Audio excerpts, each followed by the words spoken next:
Diskusi kali ini akan membahas diskusi tentang konsep manusia dalam dan implikasinya terhadap Islam. Dibagi beberapa pendapat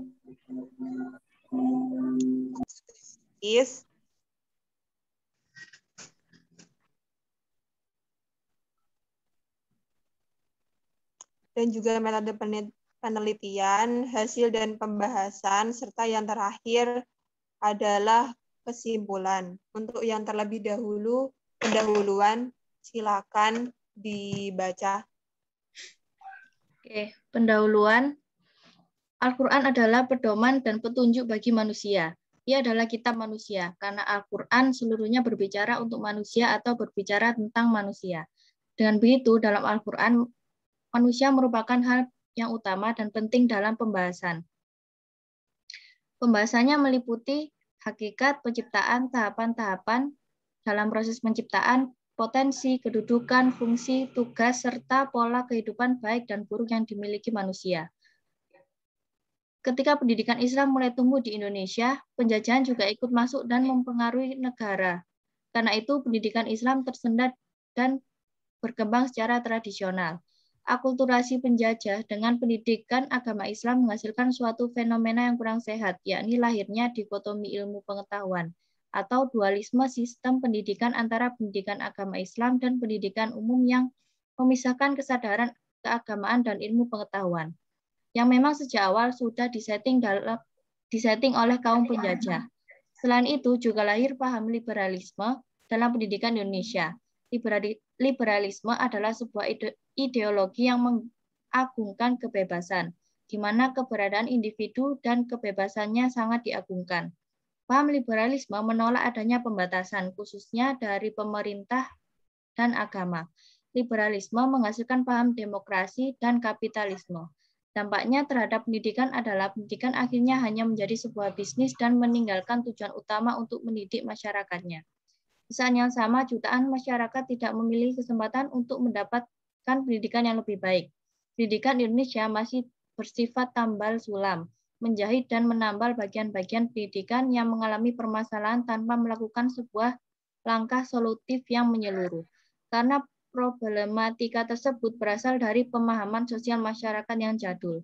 Berdasarkan fenomena dan fakta yang dijelaskan sebelumnya, terlihat bahwa ada persoalan yang harus dipecahkan agar pendidikan Islam selaras dengan ajaran dasar Islam dan mampu menjawab tantangan dan kebutuhan zaman sesuai dengan waktu dan tempatnya.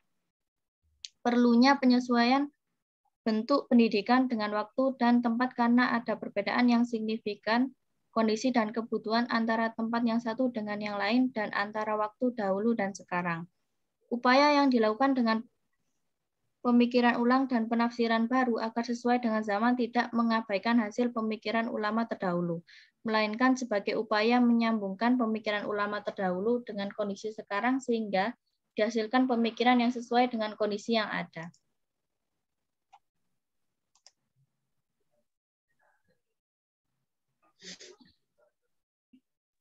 Sudah selesai? Sudah.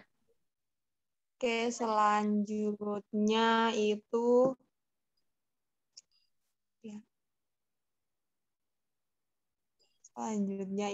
sebentar.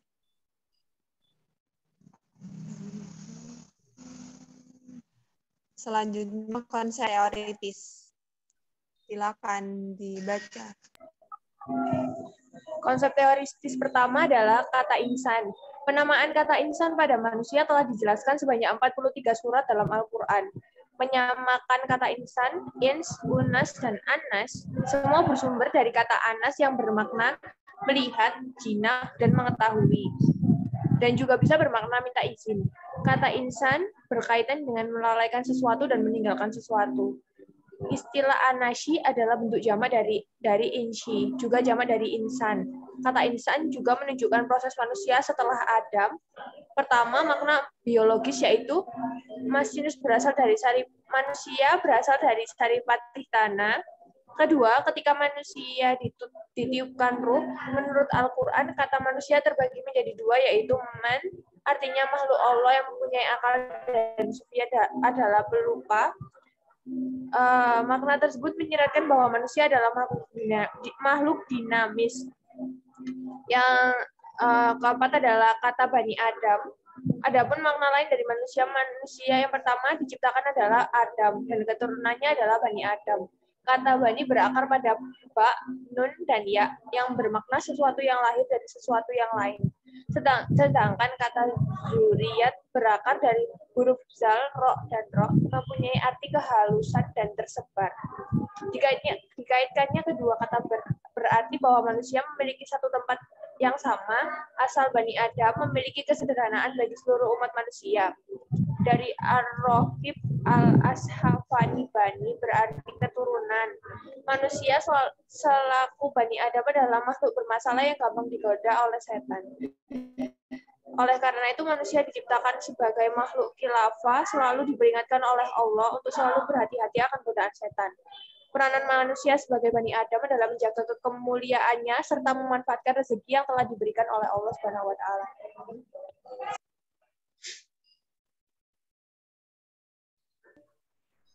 Selanjutnya ada kata masih. Selanjutnya ada kata anas. Kata ini berarti kelompok manusia. Ia terambil dari kata anaus yang berarti bergerak. Ada juga yang berpendapat bahwa ia terambil dari kata unas, yang akar katanya berarti nampak. Kata anas terakar dari kata anisa yang berarti dikenal, prama, akrab, yang menunjukkan sifat dasar manusia yang suka berteman dan mencari persahabatan. Kata anas dipahami juga sebagai kelompok atau sekumpulan manusia yang memiliki kecenderungan, sikap, perilaku yang berbeda dan mempunyai pola hidup yang beragam. Ar-Raghib Al-Asfahani menyebutkan bahwa kata anas menunjukkan pada eksistensi manusia sebagai makhluk hidup dan sosial secara keseluruhan tanpa melihat status keimanan atau kekafirannya. Maka jika dilihat secara keseluruhan, kata anas selalu dihubungkan dengan fungsi manusia sebagai makhluk sosial. Pada umumnya, manusia adalah makhluk yang memiliki aktivitas akal, perasaan, dan pendengaran.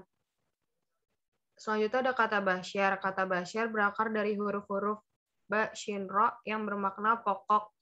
Nampaknya sesuatu dengan baik dan indah. Manusia dalam konsep basyar memang fokusnya dipandang dari pendekatan biologis. Dengan demikian, kehidupan manusia terikat dengan prinsip kehidupan biologis seperti berkembang biak, mengalami fase pertumbuhan dan perkembangan dalam mencapai tingkat kematangan dan kedewasaan. Manusia memerlukan makan dan minum untuk hidup dan juga memerlukan pasangan hidup untuk melanjutkan proses keturunannya. Sebagai makhluk biologis, manusia pun mengalami proses akhirnya secara fisik, yaitu mati. Basyar mengandung pengertian bahwa manusia akan berketurunan dan senantiasa berupaya untuk memenuhi semua kebutuhan biologisnya, memerlukan ruang dan waktu, serta tunduk terhadap hukum alamiahnya, baik secara sunatullah maupun takdir Allah. Untuk itu, Allah Subhanahu wa Ta'ala memberikan kebebasan dan kekuatan kepada manusia sesuai dengan batas kebebasan dan potensi yang dimilikinya untuk mengelola dan memanfaatkan alam semesta sebagai salah satu kekhalifahannya di muka bumi.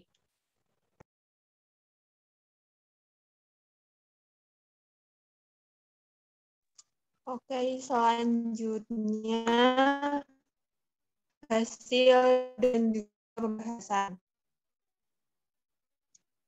1. Relasi antara terminologi insan, anas, basyar, dan Adam dalam Al-Quran. Di sini proses penciptaan manusia atau asal kejadian manusia disebut dalam Al-Quran. Penisbatannya pada konsep insan dan basyar sekaligus. Sebagai insan, manusia diciptakan dari tanah liat, saripati tanah, dan tanah. Demikian berupa berasal dari tanah liat, tanah, dan air. Menunjukkan bahwa proses penciptaan manusia menggambarkan secara simbolis karakteristik basyari dan karakteristik insani. Al-Quran memandang manusia sebagai makhluk biologis, psikologis, dan sosial. Sebagaimana ada hukum-hukum yang berkenan dengan karakteristik biologis manusia, maka ada juga hukum-hukum yang mengendalikan manusia sebagai makhluk psikologis dan makhluk sosial. Dalam pandangan Al-Quran, sedikit sekali orang yang dapat mengembangkan ilmu dan iman ini sekaligus. Sedikit orang yang beriman, sedikit orang yang berilmu, dan lebih sedikit lagi orang yang beriman dan berilmu. Dengan demikian, maka manusia dalam istilah insan, anas, bashar, dan bani Adam mencerminkan karakteristik dan kesempurnaan penciptaan Allah terhadap makhluk manusia, bukan saja sebagai makhluk biologis dan psikologis, melainkan juga sebagai makhluk religius. Yang kedua adalah implikasi konsep manusia dalam Al-Quran terhadap pendidikan. Yang pertama, sebagai insan yang mengarah pada upaya mendorong manusia untuk berkreasi dan berinovasi.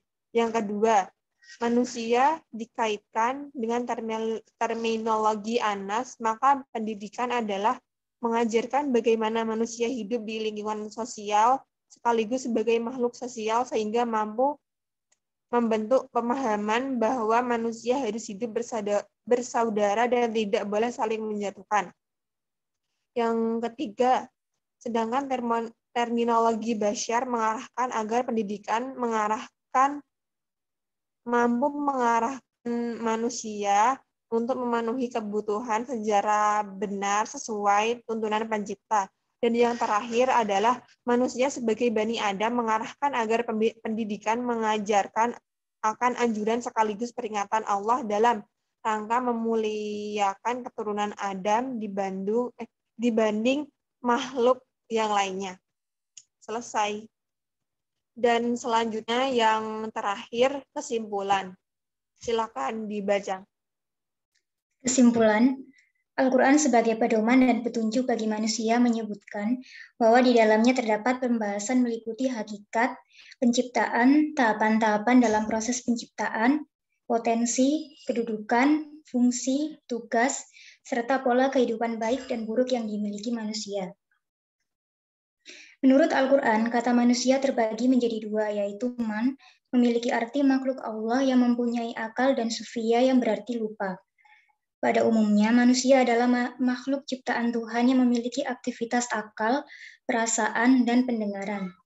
Allah Subhanahu wa Ta'ala juga memberikan manusia kebebasan dan kekuatan sesuai dengan batas kemampuannya untuk mengelola dan memanfaatkan alam semesta sebagai salah satu tugas kekhalifahannya di muka bumi. Peran manusia sebagai Bani Adam adalah menjaga kemuliaannya serta memanfaatkan rezeki yang diberikan Allah. Al-Quran memandang manusia sebagai makhluk biologis, psikologis, dan sosial. Manusia sebagai bashar berkaitan dengan unsur material. Yang dilambangkan dengan unsur tanah, manusia secara otomatis tunduk kepada takdir Allah di alam semesta. Sama taatnya seperti matahari, hewan, dan tumbuh-tumbuhan. Ia dengan sendirinya musayyar, namun manusia sebagai insan dan anas bertalian dengan unsur hembusan ilahi. Kepadanya dikenakan aturan-aturan, tapi ia diberikan kekuatan untuk tunduk atau melepaskan diri daripadanya. Sudah.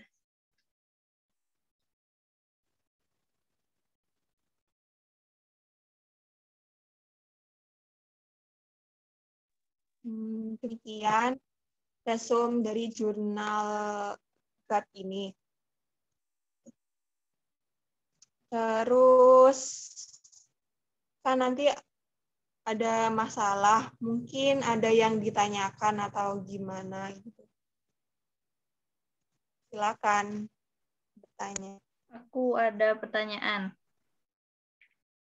Pertanyaanku, bagaimana jika paham liberalisme masih tetap dilestarikan oleh masyarakat Indonesia dan apa dampak yang akan muncul terhadap pendidikan agama Islam? Terima kasih. Aku jawab boleh ya? Ada yang mau? Oke.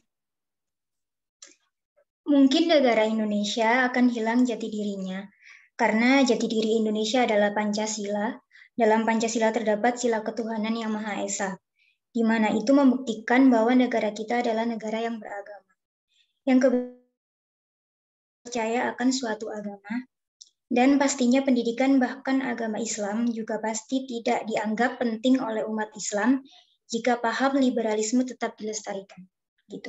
Terima kasih.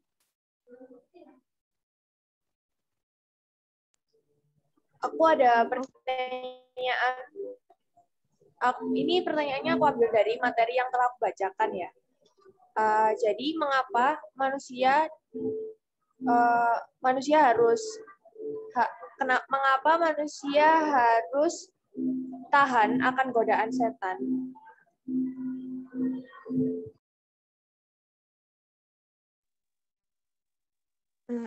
Baik, siapa yang mau menjawab? Aku jawab ya. Silakan. Karena manusia diciptakan sebagai makhluk khilafah.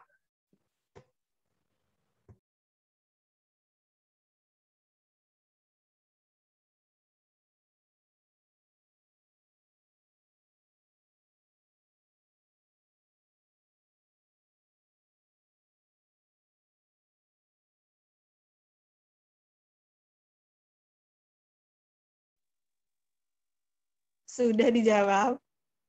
Oh, belum? Udah. Oh, oke. Selanjutnya masih ada pertanyaan atau tidak? Kayaknya udah nggak ada ya.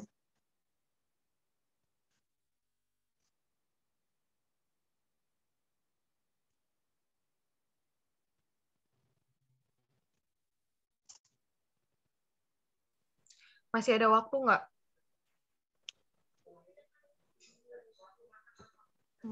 Masih ada lah ya. Oke, demikian session kali ini yang kita dapat atau diskusi kali ini. Jadi, sekian dan terima kasih. Oke.